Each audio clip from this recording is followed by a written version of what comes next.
এই ধরনের একটা আয়োজনের পিছনে নিশ্চয়ই কোনো না কোনো গল্প থাকে, সংক্ষিপ্ত করে।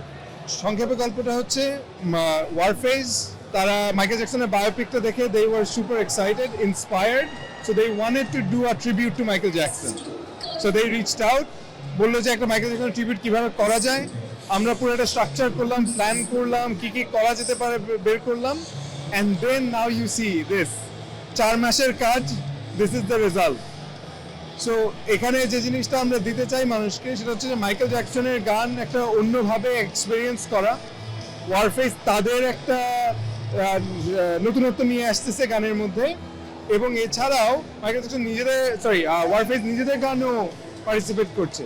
দেশ জুড়ে যে কোনো কেনাকাটায় 10,000 টাকার বেশি অফার, তাই পেমেন্ট মানেই বিকাশ।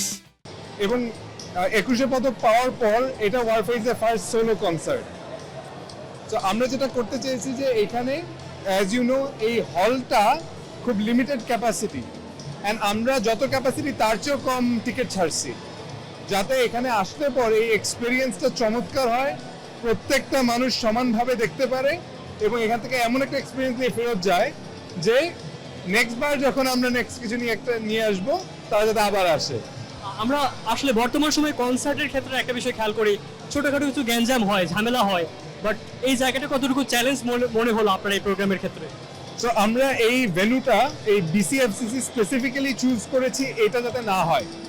আমরা সবগুলো ভেন্যু দেখেছি এবং কোনো ভেন্যুতেই 2 লেয়ারের বেশি সিকিউরিটি দেওয়া যায় না। এই একটা ভেন্যু যেখানে 4 লেয়ারের সিকিউরিটি দেওয়া যায় এবং এটা এনশিওর করা যাবে জেনেই আমরা এই ভেন্যুটা চুজ করলাম। এতে আমার ক্যাপাসিটি কমেছে বাট আমি এনশিওর করতে পেরেছি এখানে কোনো ঝামেলা হবে না। চমৎকার, atmosphere is amazing, the vibe is amazing, people are dancing to Michael Jackson, people are বাইরে গিটার বাজায় তারা ওয়ারফেস গাচ্ছে, atmosphere is unbelievable and we are very happy যে মানুষ এখানে এনজয় করতেছে।